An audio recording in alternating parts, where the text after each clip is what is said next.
C7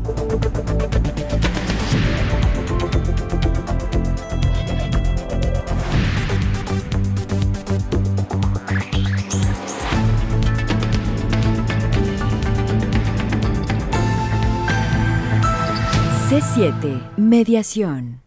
¿Qué tal? Muy buenos días, los saludamos con el gusto de siempre, bienvenidos, esto es C7 Mediación. Blas Caso, ¿cómo estás? Feliz martes. Corriendo, pero ya aquí estamos trabajando el día de hoy. Dos invitados muy importantes que nos van a hablar precisamente sobre este tema que hemos estado tratando todo este tiempo, sobre los métodos alternos. Hablaremos incluso sobre un diplomado que se piensa abrir en el ITESO, algo interesante, pues sobre todo para quienes que quieran estar en este proceso de certificación o procesos de recertificación, que incluso ya se abrió la convocatoria precisamente para quienes quieran recertificarte. Un tema interesante, vamos a ver qué pasa y vamos a platicar de este tema el día de hoy con los expertos que tenemos para ustedes. Así es, Blas, nuestro tema principal, derechos humanos. ¿Cómo es importante este tema dentro de la mediación, dentro de la cultura de la paz? ¿Cómo se está respetando los derechos humanos cuando pues en nuestra vida moderna, por ahí se dice que a pesar de que pues se establecen mecánicas, que las autoridades se están respetando, en muchas ocasiones no es así? Vamos a entrar a platicar con nuestros expertos de los que ellos opinan y cómo los derechos humanos pues son parte esencial de un procedimiento de mediación. 3030-5307, el teléfono del estudio de C7 Jalisco, y por supuesto, si usted quiere establecer contacto con nosotros a través de nuestras redes sociales, a través de Facebook, Instituto de Justicia Alternativa del Estado de Jalisco, y a través de Twitter, hija con mayúscula _Jalisco. Así es que pues nos toca darle la bienvenida a nuestros invitados. Se encuentra con nosotros la maestra Ana Sofía Torres Menchaca, ella es académica de la Escuela de Derecho del ITESO. Maestra, gracias por acompañarnos, buenos días. Gracias por la invitación, buenos días. Y gracias. Y también está con nosotros el licenciado Said Rolando Gastelum Zambrano, él pertenece al Centro Privado número 14. Muchísimas gracias, licenciado. Muchas por gracias estar por la con invitación. nosotros. Y bueno, también la invitación a usted para que se comunique con nosotros. Recuerde que aunque nuestro tema central son los derechos humanos, si usted tiene algún problema que quiera solucionar a través de los métodos alternos, a través de la cultura de la paz, pues nuestras líneas telefónicas están abiertas. Si usted tiene algún problema de familia, de pensiones alimenticias, de divorcios necesarios, con sus vecinos, en la empresa donde trabaja, es el momento de que usted llama y comparta su experiencia con nosotros. Y bueno, yo quisiera preguntarles a ustedes como expertos, ¿qué tan cierto es que hoy en día se vigila mucho pues los derechos humanos de las personas, licenciado? Demasiado. Yo creo que incluso a veces hasta pecamos de ser observadores puntuales de los hechos. Todo el mundo tiene una opinión cuando se trata de derechos humanos, ¿no? Y la mayoría siempre está diciendo, es que se vulneraron los derechos humanos, es que incluso ya hemos llevado la fórmula del desgaste. Claro. Y cuando hay situaciones que realmente ameritan una violación, más bien un cuidado de esos derechos humanos, la sociedad ya incluso dice, ay, otra vez. También pasa cuando estas violaciones se dan de forma, no sé, por diversas autoridades o por diversos niveles de autoridades. Cuando hablamos de una autoridad municipal, una autoridad estatal, una autoridad federal. La sociedad no alcanza a diferenciar esa situación. Caso particular, y está muy vigente, ¿no? Ayotzinapa, los 43. Dicen, oye, ¿qué está pasando? El gobierno federal. Espérame, no, hay que diferenciar. Cada estrato de gobierno tiene sus funciones y sus obligaciones, y la obligación de cuidar determinadas áreas de los derechos humanos. Entonces dices, ¿qué fue lo que pasó? Pues que ahí hubo una indolencia primero de la autoridad municipal o una colusión, no sé, ya lo veremos más adelante, ¿no? ¿Qué pasó? Nadie se puso a detenerse en estos muchachos, qué es lo que estaban haciendo en ese momento, a dónde iban, por qué tomaron esos autobuses, cuál era su situación, cuál era lo que buscaban, más bien qué era lo que buscaban con esas acciones, y qué derechos humanos se fueron violando en el proceso. Porque los choferes que bajaron también tenían derechos, ¿no? Los dueños de esos autobuses también tenían derechos. Entonces hubo una violación sistemática ahí por todas las partes. Sin embargo, cuando viene esta desaparición de estos muchachos, la gente, la sociedad en común, dicen, el gobierno federal.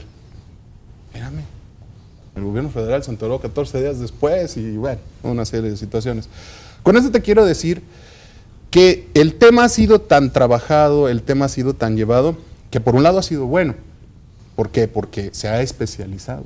Incluso la Comisión de Derechos Humanos a nivel federal, estatal, ya tiene incluso mediadores especializados en este tipo de situaciones.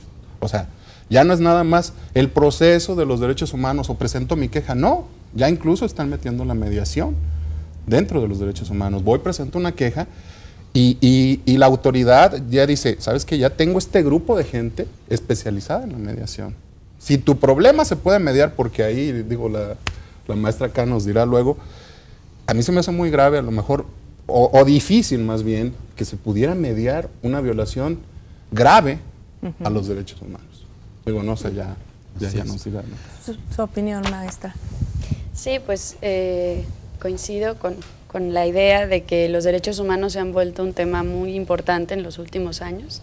Yo creo que siempre han existido derechos humanos, ¿no? Pero sobre todo es a partir de los últimos años, yo diría en la posguerra, que se vienen como cuajando, construyendo una serie de tratados, de instituciones, y luego van entrando a los estados, y los estados también van tomando acciones, como comentaba el licenciado. Se crean las comisiones, por ejemplo, de derechos humanos, la nacional, la estatal, el estado mismo empieza a obligarse a una serie de cosas, pero creo que de pronto se nos ha olvidado que los derechos humanos no están solo en la esfera del Estado. No se trata de que el gobierno venga y nos cumpla una serie de cosas, sino que se trata de que todos entendamos que hay que vivir con nuevos valores, que hay que hacer un uso adecuado del poder en nuestras relaciones interpersonales, y es ahí justo en donde toman vida, cobran vida los derechos humanos, ¿no? Eleanor Roosevelt, que fue una de las impulsoras de la Declaración Universal de Derechos Humanos, decía que los derechos humanos están en los lugares más pequeños, ¿no? En la familia, la cotidianidad, en el trabajo, en la cotidianidad, sí. Entonces es ahí donde cobran valor. Vamos luego teniendo casos muy complicados, como es el caso Ayotzinapa, y claro, lo que tenemos como gobierno es una incapacidad de responder, porque no tenemos luego muchas veces capacidad de investigar ese tipo de situaciones, de poner a dialogar a las partes, ¿no? Siempre se polariza. Las acciones que se van tomando por parte del gobierno, a veces adecuadas, a veces inadecuadas, pues van dificultando que en procesos así se logre realmente esto que busca la mediación, ¿no? El encuentro, el diálogo. Definitivamente creo que son circunstancias graves, como comentaba el licenciado, pues difícilmente se pueden mediar violaciones graves a los derechos humanos, porque de fondo hay graves delitos, hay una serie de acciones que se tienen que tomar en cuenta. Pero bueno, habrá otros casos que por supuesto creo yo sí pueden mediarse, ¿no? Licenciado Rolando, cuando hablamos de derechos humanos pareciera, bueno, ahorita lo que nos comenta la maestra, que es cuestión de gobierno. La sociedad, digamos la sociedad civil, la gente de la cotidianidad, ¿cómo se puede involucrar en el tema de los derechos humanos? Pareciera que esto no es desligado de la sociedad o de la sociedad civil, sino que también la sociedad se involucra. ¿Cómo se involucraría la gente que nos escucha? Hay una frase muy viejita y que dijo alguien hace más de 2000 años. Trata a la gente como quieras que te traten. ¿Sabes? Ama a tu prójimo como a ti mismo. Creo que esa fue la primera declaración de los derechos humanos. La gente vive sus derechos todos los días, lo acaba de decir la maestra. Lo vivimos con el papá, con la mamá. Incluso tenemos todas estas herramientas de la mediación y negociación. Y licenciado, es muy sencillo. Cuando un joven tiene 18 años y le pide el carro prestado a su papá, él está queriendo ejercer un derecho. ¿Cuál? El de salir a divertirse, ¿verdad? Y empieza a aplicar técnicas de negociación, ¿no? Porque, oye, préstame el carro. Y los adolescentes son expertos en esa parte, ¿verdad? Espérame, hay una manipulación genética ahí que, bueno, que ya vienen con el chip integrado. Digamos negociación en vez de manipulación. Digo, para que suene un poquito menos violenta, es que ¿no? fíjate que viene la negociación, pero también saben por dónde llegarte. Claro. Por supuesto. Entonces, digo, ¿no? Por supuesto. Los niños son manipuladores natos, ¿no? Y la respuesta innata del papá es no. Así es. Y entonces el otro empieza, ¿pero por qué no? O dile a tu mamá, ¿no? No, exacto. Hay que derivar. No, pero además ya meten la palabra, ¿no? Es que tengo derecho. Claro. ¿Qué ha pasado con este bombardeo mediático y de la sociedad? Ahora, el chiquillo de 8 años dice, ¿por qué me gritas? ¿Por qué me gritas? O sea, yo los derechos del niño. Y ahí creo que hemos fallado un poquito. ¿Por qué? Porque les hemos dicho, tienes derecho, pero nunca les hemos dicho, espérame, este derecho crea esta obligación. Y entonces el niño dice, ¿por qué? Y al adolescente es peor. Porque de por sí el adolescente dice, o sea. De hecho, hay una anécdota muy interesante de Carl Rogers, que es uno de los humanistas más importantes. Lo llevan a Nueva York, y le dicen, mire, doctor, ahí está la estatua de la libertad, y él volteaba para otro lado. Le dicen, ahí está la estatua de la libertad, y él volteaba para otro lado. Le decían, a ver, doctor, es que no está entendiendo, ¿es la estatua de la libertad? Y él dice, sí, ya vi que está la estatua de la libertad, dice, pero estoy buscando la otra, porque donde hay una estatua de la libertad, siempre hay una estatua de la responsabilidad. Dice, estoy buscando la otra, ¿dónde está? Y eso es lo que se ha olvidado. Y bueno, vamos a hacer esta pausa y yo les quisiera dejar una pregunta. Lo que creo que nos han querido decir es que sí se han impulsado los derechos humanos, pero a veces está rebasado el concepto. Y hay quienes piensan también, cuando hay un proceso de mediación, que hay un delito de por medio, que se cuidan más los derechos humanos de la persona que victimó a la víctima. Con esa pregunta nos quedamos. Llámenos 3030-5307. Es muy importante su opinión para nosotros. Regresamos.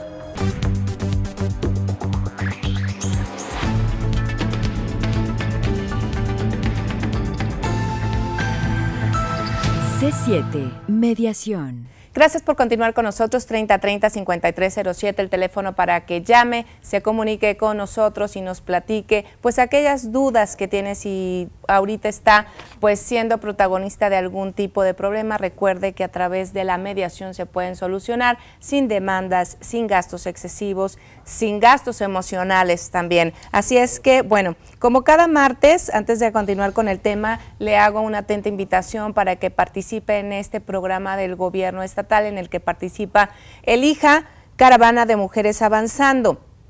El día de hoy, como usted lo está viendo en pantallas, se encontrarán en la colonia Santa Ana Tepetitlán, en la calle Guadalupe Victoria, entre Hidalgo y Morelos, en el municipio de Zapopan, Jalisco. A partir de este momento y hasta las 4 de la tarde estará personal de diferentes dependencias del gobierno, por supuesto del Instituto de Justicia Alternativa, para que si usted vive en esa colonia, pues vaya y participe en este programa. Bueno, continuando con el tema de derechos humanos, nos quedamos con la pregunta. ¿Nos estamos extralimitando? ¿Hay más cuidado en los derechos humanos de quien comete un delito que en relación a la propia víctima, licenciada? Yo no diría extralimitando. A mí me parece muy saludable que como sociedad vayamos teniendo como más conciencia de que es necesario el respeto de los derechos humanos y que sepamos que tenemos derechos, ¿no? Esta idea de que los niños desde chiquitos ya argumentan un derecho, yo creo que es positiva. Claro, coincido en que debe de haber un correlativo siempre, ¿no? Y sobre eso tendría que ser la educación en derechos humanos. Lo que sí creo es que se abre como una caja de Pandora cuando hablamos de derechos humanos, porque los temas de derechos humanos son muy complejos y entonces hay que ver la mirada completa, ¿no? Como decías, sí, a lo mejor una persona que está en prisión va a tener una serie de derechos, cosa que de por sí nos parece impensable, ¿no? ¿Cómo puede ser que una persona recluida tenga derechos? Yo a veces pregunto si no es como esa incapacidad del ser humano de aceptar que también nosotros cometemos errores, ¿no? Si el otro los comete y los señalo, está muy bien y ahí está recluido en la cárcel y yo jamás voy a cometer algo, ¿no? Es como esa empatía de poder empatizar con la persona que vivió eso, ¿no? Que además tiene una historia y una serie de cosas. Si él violó derechos humanos, ¿por qué se los tengo que respetar, no? Exacto, entonces, pero el asunto creo es en cualquier problemática de derechos humanos reconocer que hay distintas partes y que cada parte por supuesto tendrá su derecho.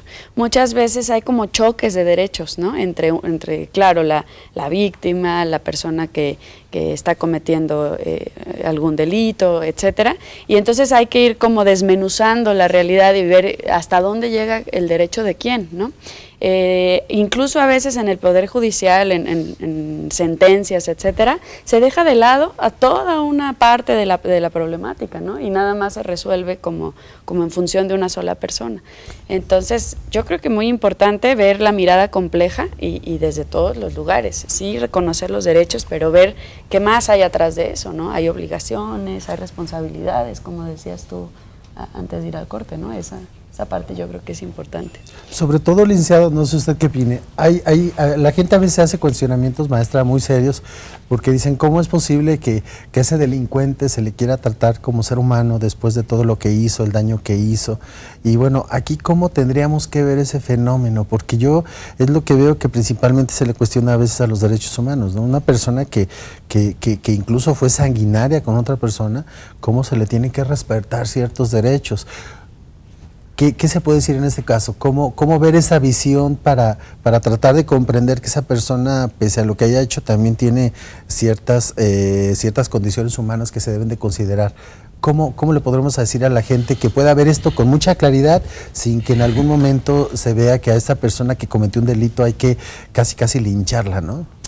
Viene un tema muy, muy complejo, ya lo decía la maestra, y es una situación de compensación. Me explico. El sistema penal mexicano, aparte de ser arcaico, anacrónico, injusto, ilegal. Y anexas. Y corrupto. Yo no lo dije. Y anexas.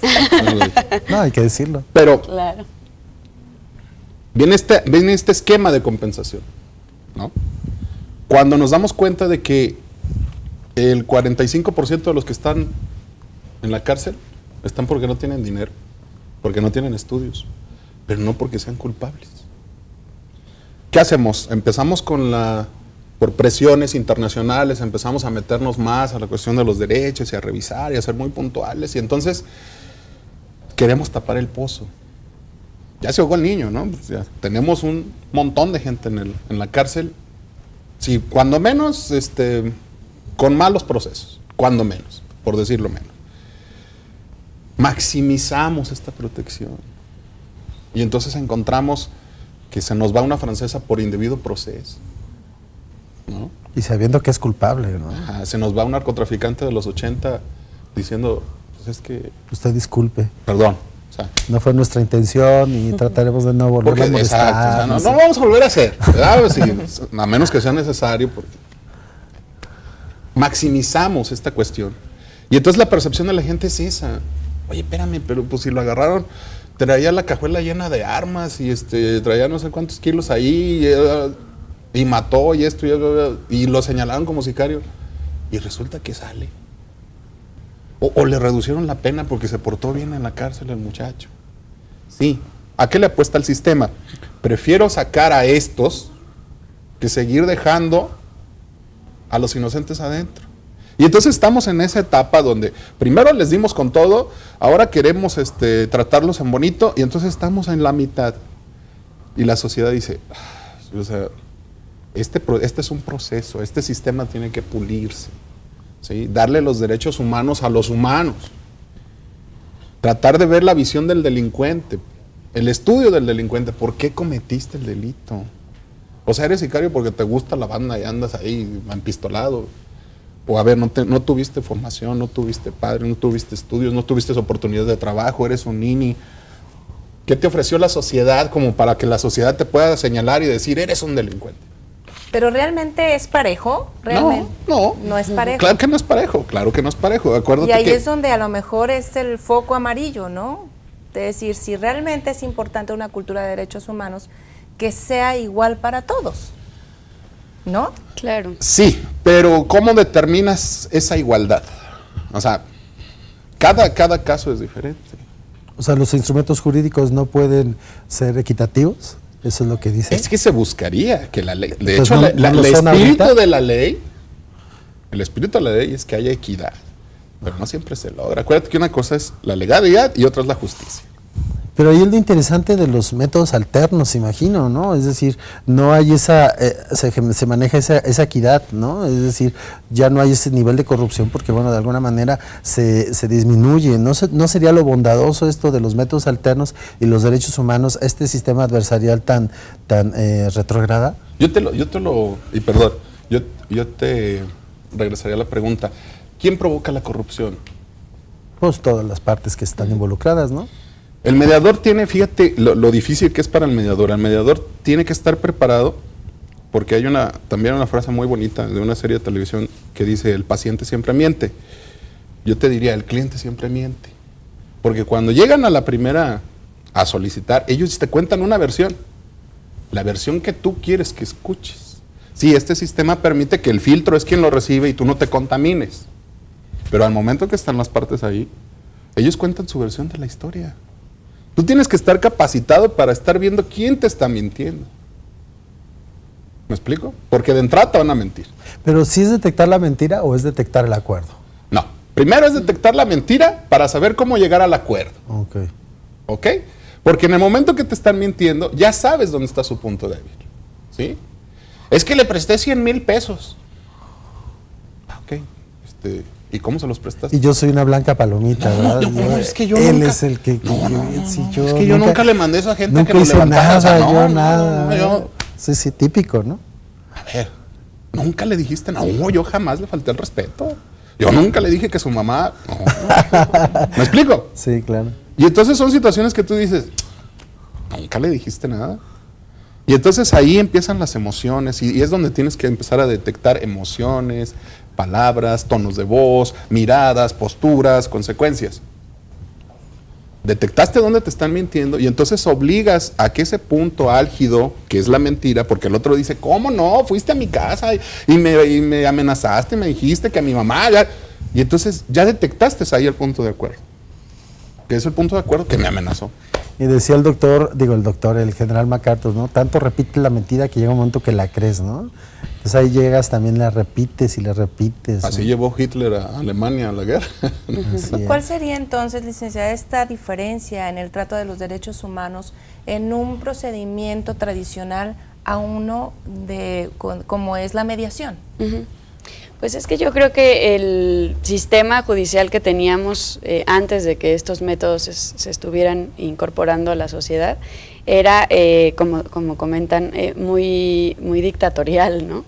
Incluso se dice, se imparte justicia, no se dice se alcanza justicia, se encuentra justicia. Entonces estamos hablando de que hay una autoridad y que la justicia emana de la autoridad, en lugar de que se escuche a las partes y que las partes encuentren la verdad, ¿no? O entre sí se visibilice cuáles son las mentiras que se están contando y entonces ahí encuentren esa verdad y eso les dé justicia. Yo creo que ese sería el gran cambio entre lo que tenemos en el sistema judicial, que uno va y demanda y entonces luego le entregan una sentencia, etcétera, después de muchos años y de mucho desgaste, a esta otra oportunidad de diálogo que permite mirar como toda la escena, junto con todas las emociones que hay involucradas, etcétera, y que en todo caso permite resolver un conflicto.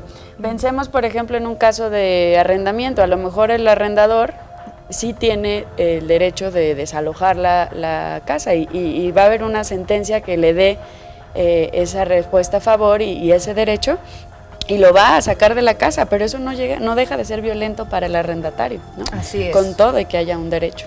Así es. Es momento de hacer nuestra segunda pausa, vamos a regresar con este tema y con este ejemplo que nos da la licenciada, pero queremos conocer su opinión. ¿Usted qué opina de los derechos humanos? ¿Cómo se están manejando en la actualidad? ¿Ha sido vulnerado en algún momento su derecho humano? 3030-5307, llámenos.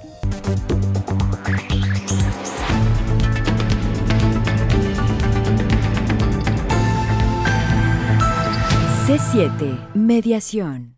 Le hacemos nuevamente la invitación para que se comunique con nosotros, 3030-5307. ¿Usted tiene algún problema? Ya están llegando algunas llamadas que vamos a leer para que usted encuentre alguna solución. Recuerde, si usted tiene algún problema del ámbito familiar, penal, mercantil, es un momento de que llame, platique y que nuestros expertos le den una respuesta. Antes de continuar, una invitación, Blas, porque va a haber un diplomado sumamente interesante. Así es, el Instituto de Justicia Alternativa, en el asunto de la preocupación de la capacitación y precisamente las personas que les interesa este tema de los métodos alternos, conjuntamente con el Centro Privado ACERED y el ITESO, están organizando un diplomado muy interesante. Ahorita nos va a explicar la maestra Sofía. Es un diplomado donde viene gente muy interesante, gente muy valiosa que tiene el tema. Este diplomado está planeado para que empiece el día 20 de febrero. Usted puede comunicarse con la licenciada Marta Jiménez al 36 69 34 34, extensión 3632. Este diplomado tiene pretensión de que dure 120 horas, la capacitación que se requiere precisamente para que en algún momento usted se certifique si concluye este diplomado. Y bueno, nos gustaría, maestra Sofía, si nos pudiera platicar más de este tema para invitar a las gentes que nos están viendo. Sí, claro, pues hace unos meses celebramos el convenio entre el ITESO y el Instituto de Justicia Alternativa, y en el marco de ese convenio, junto con este Centro de Solución de Conflictos ACERED, comenzamos a diseñar un diplomado que pudiera ofrecerse dentro de la universidad y que tuviera una mirada desde distintas disciplinas, ¿no?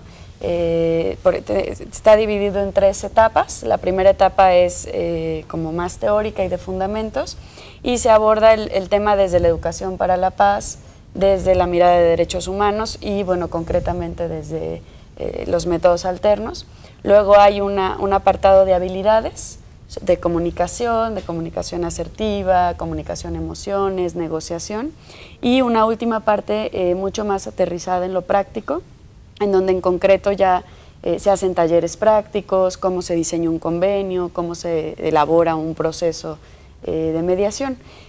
Hay ponentes de las 3 instituciones participantes. Vienen también personas de fuera, el magistrado Hernández Tirado, el doctor Gorjón. Y bueno, lo interesante es que no es nada más para abogados, ¿no? Es un diplomado pensado para distintas disciplinas, psicólogos, educadores, comunicólogos, abogados, relacionistas, con la idea pues de verlo desde distintos escenarios, ¿no? Incluso quiero pensar que está abierto a las diferentes disciplinas, porque la ley ya prevé que para ser mediador no se necesita ser abogado. Sí, va por ahí el supuesto. asunto, ¿verdad? Sí, es decir, es para cualquier persona que tenga una licenciatura, tal vez por eso es en estos términos, ¿no? Sí, así es, y es una apuesta del ITESO y particularmente del Departamento de Estudios Sociopolíticos y Jurídicos, que es donde está la carrera de Derecho, por tratar de darle un carácter distinto a la licenciatura también. Principalmente lo ofrecemos para las carreras del departamento, que son Derecho, Ciencia Política y Relaciones Internacionales, pero está abierto, ¿no? A otras personas. Tendremos en un segundo momento de estudios, tenemos como posgrado la maestría en Derechos Humanos y Paz, también orientada pues a estos temas, pero ya como para un segundo nivel de estudios. Pues muchas gracias por el aviso, ya están ya invitados. Gracias. Sí. Así es, y tenemos algunas llamadas. La señora Alejandra Hernández de Tlaquepaque, muchísimas gracias por su llamada.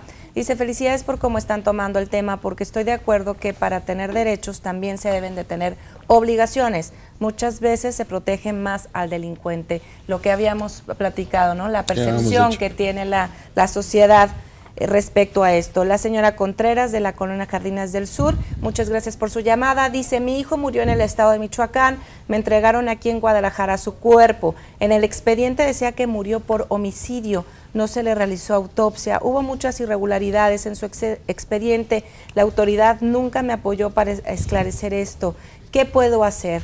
Esto a través de la mediación tengo entendido que no se puede solucionar, ¿verdad, licenciado? Por ser un delito desgraciadamente grave. no por ser un delito grave, estamos hablando de homicidio, pero digo, ahorita que me vuelves a leer la llamada, hay un expediente, entonces, bueno, ahí ya tendré que buscar el asesoramiento de un abogado penalista para que revise qué pasó con ese expediente, porque hay responsabilidad dentro del sistema anterior, bueno, del que todavía sigue vigente, junto con el de nosotros, el nuevo de medios alternos, pero hay una responsabilidad del señor juez en cuanto a esa sentencia dictada. Si hubo irregularidades, bueno, todavía le queda varias instancias jurídicas que deberá asesorarse con un abogado penalista que sea puntual en la revisión de ese expediente, ¿no?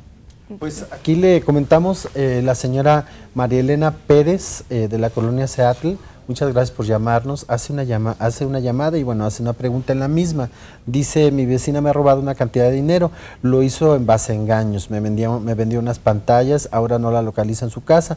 La mamá de ella tampoco me da informes. Ese dinero era parte de mis ahorros. ¿Qué puedo hacer? Dice la señora. ¿Cómo puedo utilizar aquí? Volvemos otra vez. Cuando hay delitos involucrados, así es muy difícil y casi imposible. Bueno, lo dicen que lo imposible cuesta un poquito más. Pero es muy difícil que esa persona que te robó, que te causó un daño, vaya a querer sentarse contigo a mediar. Una mediación, ¿no? Primero porque sabe que hay una responsabilidad del acto que hizo. Otra vez, derechos, acciones, consecuencias, no obligaciones. Va a ser muy difícil que a través de este sistema de mediación logremos algo. Pero sí, una vez que usted hace su procedimiento normal, que es la denuncia en este sentido, no sé, digo, de acuerdo a lo que me lees, pues podría ser un fraude o tipificarlo como fraude. Bueno, hace su denuncia. Abuso de confianza. Abuso de confianza, no sé, los delitos que pudieran configurarse en el momento de la denuncia por la Fiscalía.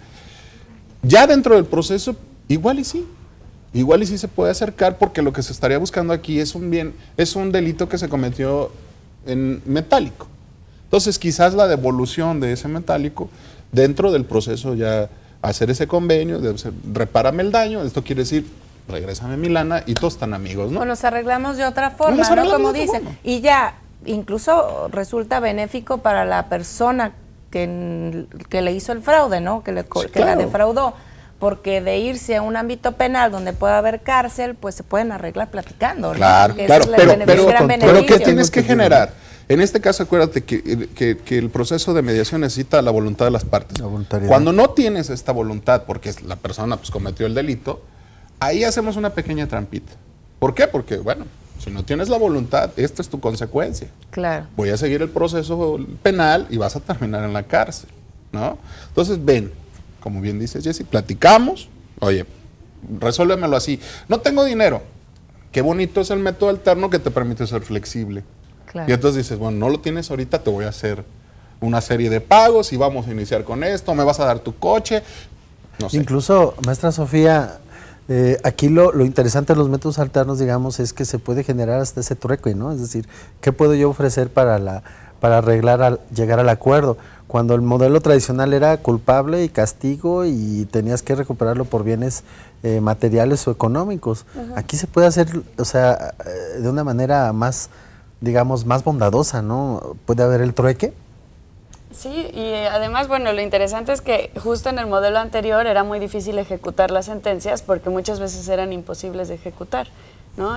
Los índices de ejecución, por ejemplo, en la corte son altísimos. Y eso o tenías la de ganar y no la podías... Y no podías ejecutarla, claro. Ya entonces que la ganancia no la puedo... Y siempre estaba la frase de es mejor un mal arreglo que un buen pleito, ¿no?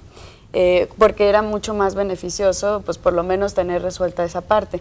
Sí. Ahora, como es complicado ejecutar, pues sí, yo creo que sí es mucho mejor poder dialogar, poder encontrar cuál es la vía, pero sobre todo y lo que hay detrás es como reconocer esa responsabilidad, ¿no?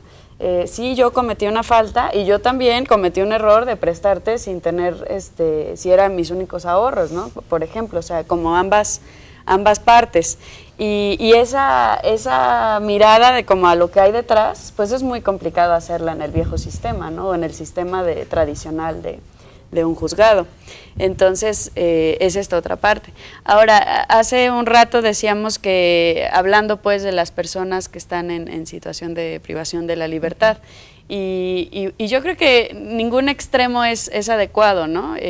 Sí es interesante saber si es una persona, como decían hace un momento, que le ha faltado ir a la escuela, una serie de cosas y comete un delito, bueno, pues tiene unas condiciones de vida diferentes y generalmente por eso es que delinque. Pero la otra parte también de la impunidad es muy poco saludable para cualquier sistema, ¿no?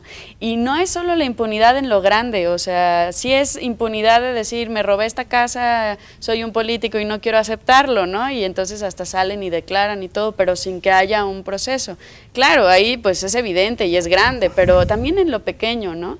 Te levanté la voz y no tenía que hacerlo y no soy capaz de reconocer ni esa cosa tan pequeña que es, te levanté la voz, te traté de una manera inadecuada, ya no digamos las cosas grandes. Entonces, si comenzáramos en lo pequeño a corregir esos usos distorsionados del poder, de quererme poner por encima del otro, de querer que me rinda tributo, de esos egos muy grandes, ¿no? que no sabemos manejar, si pudiéramos hacer un uso adecuado del poder en nuestras relaciones, pues claro que esas cosas grandes serían cada vez más pequeñas. Más pequeñas, claro. Así es. Y como sociedad lo reconoceríamos, ¿no? Y eso es muy interesante porque a veces, como usted dice, no reconocemos esos pequeños detalles que nosotros, que creemos que somos personas buenas, cometemos y nos asustamos de las grandes cosas, ¿no? Vamos a hacer nuestra última pausa, 3030-5307. Regresamos. Si usted quiere plantearnos alguna problemática que tenga, es el momento antes de despedir el programa. 3030-5307. Volvemos.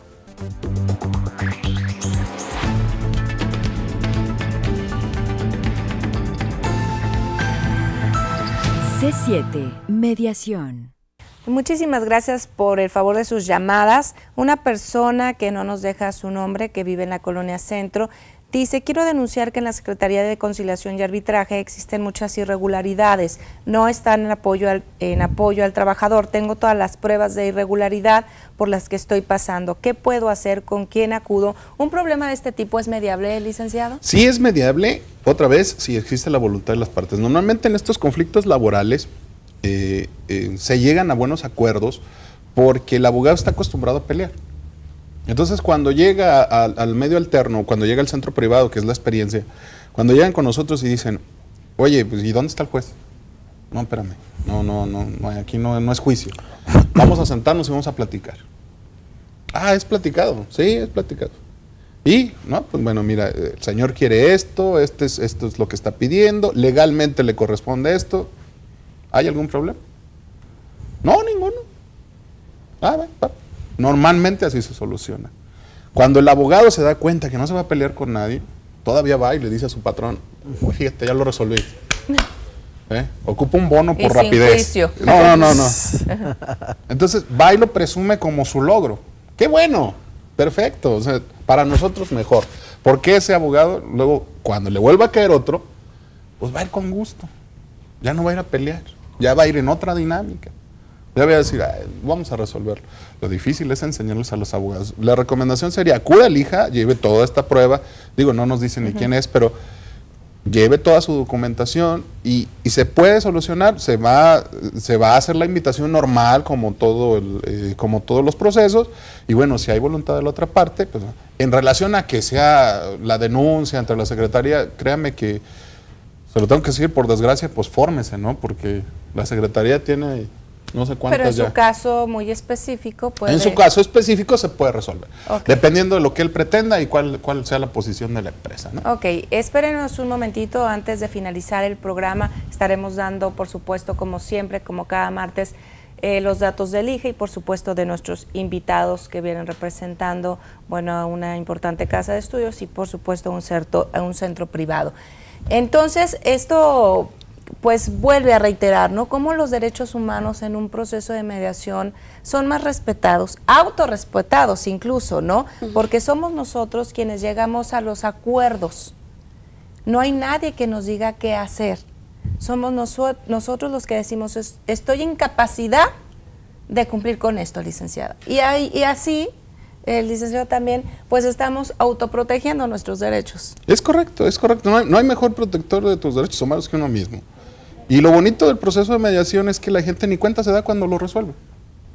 O sea, de repente les decimos, pues pasen a firmar el convenio. ¿Cómo? ¿Ya? ¿Tan rápido? ¿Ya? ¿Sí? Incluso nos decía un abogado, licenciada Sofía, que a veces en el asunto de la mediación hay divorcios administrativos que llevan hasta 2 horas a arreglarlos. Es decir, que casi entras y tarda más lo que hiciste la espera que a veces que llegar al convenio. O sea, esto es tan eficiente que funciona de esta manera, licenciada, maestra, perdón.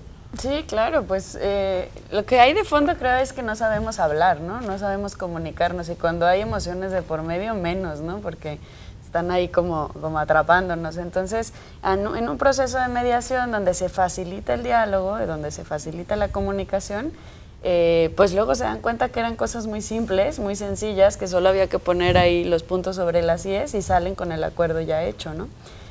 Pero de fondo creo es como ese trabajo que nos cuesta, pues primero hablar las cosas, poder decir, a ver, yo esto es lo que quiero, ¿no? Y segundo, cuando hay emociones detrás, es muy complicado, ¿no? Entonces, eso es lo que facilitan estos procesos, estos métodos. Y también yo creo pone al ser humano en el centro, ¿no? Que el sistema anterior no lo hacía. Incluso como abogados, nosotros que nos toca la parte formativa, ahora ponemos mucho énfasis en eso, no importa, la ley sí importa, pero no está en el primer lugar, ¿no? Es una cosa de segundo lugar. Se nos olvida que la ley es ligar, ¿no? Es lo que nos liga entre personas y lo entendemos más bien como rajatabla, ¿no? Esta es la ley y qué importa si hay detrás personas. Entonces, desde cuando estamos formando ya a los nuevos abogados, pues es como poner este énfasis, ¿no? Decir, a ver, la persona es lo más importante. En un proceso, lo decíamos ahora en el corte, ¿no? En un proceso a veces los abogados complicamos mucho más el juicio, entre más largo sea mejor, entre más dinero me lleve mejor, y la persona quedó destruida. Entonces, esa parte yo creo que sí se reafirma en los procesos de método alterno y por supuesto que entonces se protegen y se respetan con mayor énfasis los derechos humanos. Entonces creo que es beneficioso para todas las partes y es una nueva cultura al final. Sí, y esta oportunidad de dialogar a nosotros nos ha tocado que, como decía el licenciado Blas, fueron por un divorcio administrativo. Se sentaron, platicaron con el mediador, estuvimos ahí cerca de 3 horas, en esa ocasión fueron 3 horas, y hoy siguen casados. Ah, ok. Entonces, era un problema de percepciones, de comunicaciones. Era un problema de comunicación y de que me hiciste y nunca te dije, y entonces dejé que creciera, pero me quiero divorciar. No, espérame, no me quiero divorciar. Entonces nos aventamos 3 horas, se hizo un convenio incluso y todo, y después nos hablan y dicen, ¿sabes qué? Estamos en Vallarta. Aquí lo interesante, maestra, no sé si lo veamos así, yo creo que la habilidad más importante de un mediador es saber entender que no nos peleamos las personas, sino que nos peleamos con las actitudes de la persona. Es correcto. Y entonces cuando personalizamos es cuando precisamente viene la agresión física, ¿no? Y yo creo que la habilidad del mediador es quitar que no estamos peleados con la persona, sino con las actitudes que tiene en ciertos momentos la persona.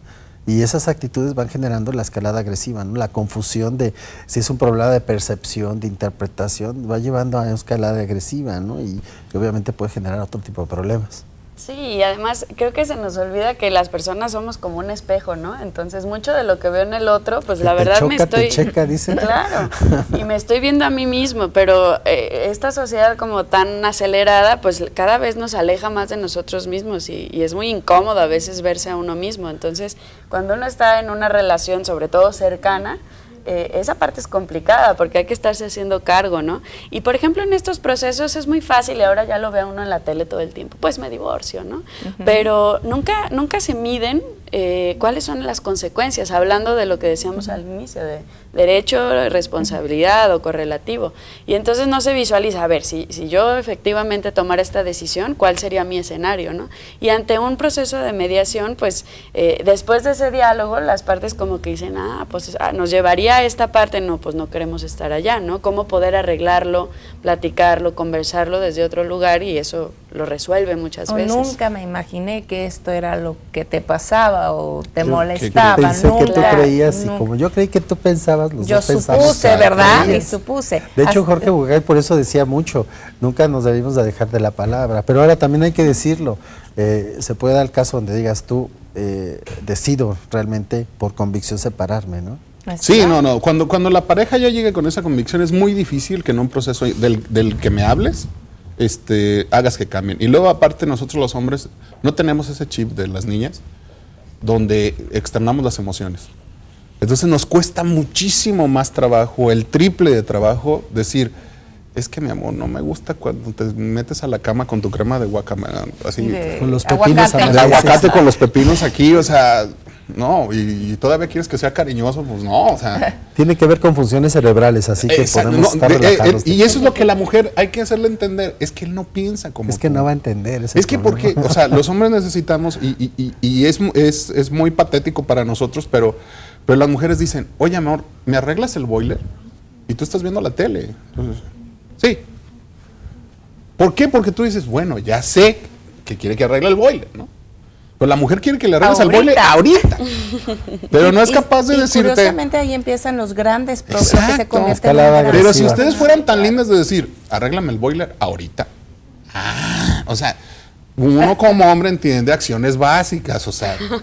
Ok, ¿no? rápido, porque ya nos tenemos que despedir. Hay dos llamadas de la señora García y la señora María Concepción. Vamos a dejar, aquí tienen sus números telefónicos, vamos a dejárselas a nuestros expertos para que nos hagan favor de comunicarse con ustedes. El tiempo se nos ha terminado y queremos agradecer su presencia, maestra Ana Sofía Torres Menchaca, académica de la Escuela de Derecho del ITESO. Muchísimas gracias. ¿Dónde la podemos localizar, maestra? Gracias a ustedes. Pues estoy ahí en el ITESO, en la universidad, y mi correo es anasofia@iteso.mx.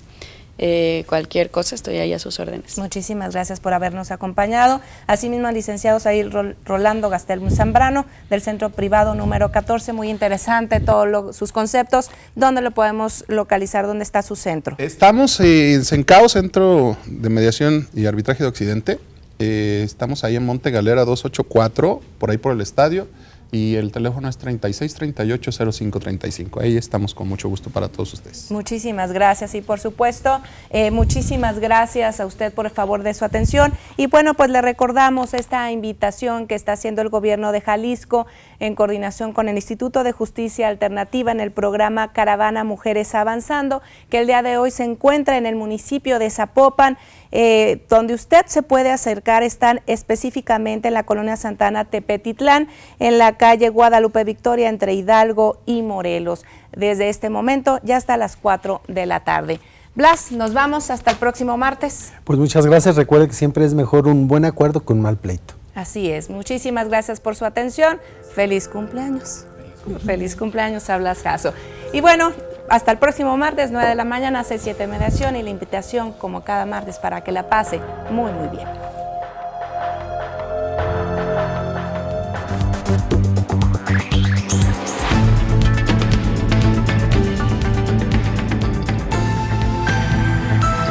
C7 Mediación.